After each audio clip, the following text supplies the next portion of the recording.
because last week you announced that you were buying the fifth largest auto dealership in the country, Van Tile Group of Phoenix. Now, there may even be some people in the audience who think of the car business as ethically challenged.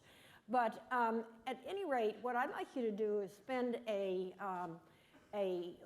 paragraph or two talking about what, by Buffett standards, is a good business, and then go into why does the car dealership business look like a good business to you? A good business is the one that earns a high rate of return on tangible assets. Very simple. That's pretty simple, yeah. And the very best businesses are the ones that earn a high rate of return on tangible assets and grow. But even ones that don't grow, if they earn a high return on tangible assets, and then of course if you don't pay too much, they can be a good investment. They're a good business to start with by the high returns. If you pay too much for them, you can turn a good business into a bad investment. But if you pay an appropriate price, you can do all right. Now the big mistake which we made in the early years was to try and buy a bad business at a really cheap price, and it took me about 20 or 30 years to figure out that wasn't a good idea.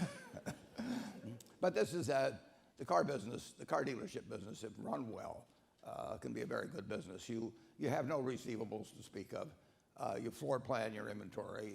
You can lease your real estate. We don't do that. We'll own 95% of our real estate. So you can have very little capital actually invested in the business. And you do a large volume. Van Tile, which we bought, has 78 dealerships.